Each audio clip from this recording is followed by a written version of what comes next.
પછી મેં એક કેપ્સ્યુલથી બે સ્ટાર્ટ કર્યા.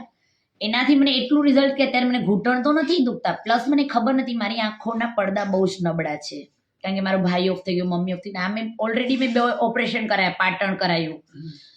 જે નામચંદ ડોક્ટર છે તુષાર ભટ્ટ કરીને, જે અમદાવાદમાં છે, એમને મને અત્યારે એપ્રિલમાં એને મને કહી દીધું હવે તારે બેટા આની સાથે જીવવાનું છે, તારા 2 પડદા નબળા છે.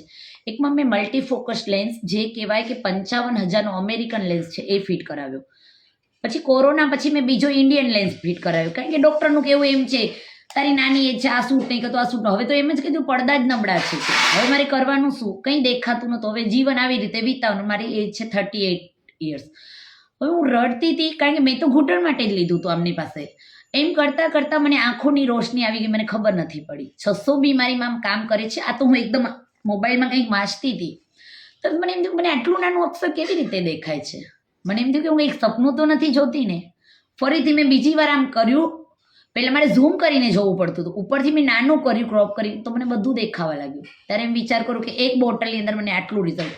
બીજું કે મારા સસરાને છે ને અમે ફેબ્રુઆરીમાં 23 ફેબ્રુઆરીએ ઓપરેશન કરાવ્યું મણકાનું. એમની એજ બહુ હતી, એટલે અમે 5 લાખ ખર્ચી અને ઓપરેશન કરાવ્યું, કારણ કે પપ્પા પાસે પ્રોપર્ટી બહુ છે, અને પ્લસ કે મારા દેર છે બેંકમાં જોબ છે, એટલે અમે બેંક જ આપે છે બધું. કોઈ રિકવરી નહીં. 500 રૂપિયાવાળું ફિઝિયોથેરાપિસ્ટ રાખ્યું, ડાયપર સવાર સાંજ બદલીને માણસ રાખ્યો. આ આવ્યા હતા જ્યારે એકતા મેમ, તો મારા સસરાને અમે જોડીમાં અમદાવાદથી અહીંયા લેવા, કારણ કે એક દીકરાના ઘરથી કંટાળી ગયેલા, લાવ્યા, કોઈ રિઝલ્ટ નહીં. જ્યારે ઇમ્યુઝન આપ્યું, એક જ ઇમ્યુઝન અમે કર્યું છે, પછી કાંઈ નહીં, ખાલી કેપ્સ્યુલ લીધા છે. અત્યારે મારા સસરા સીડી ચડે છે, કાલે અમદાવાદ ચાલીને ગયા છે, બોલો. પછી એમને કે અમને તો બેંક આપે છે પૈસા, એટલે અમે સારામાં સારા ડૉક્ટરને, પણ ડૉક્ટરે એમ કીધું છે કે એમને સૂતા સૂતા મારે જમાડવું પડતું હતું.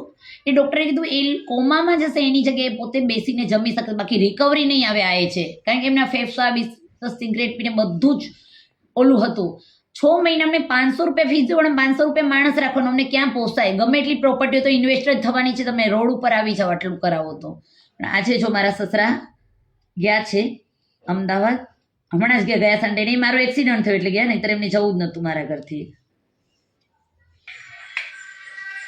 સાવ પથારીમાં હતા વિચાર કરો. રિટર્નમાં પોતે ચાલશે, માણસે નહીં પકડે. હા ખાલી ચિંતા નહીં કરવાનું. હવે ઉતરી જાવ. હા વાંધો નહીં, તો અહીંથી આવશે. હવે ભાઈ મૂકી દો, દાદા પોતે પકડી કરે છે. હા એટલે આગળ ઉભા રે. હા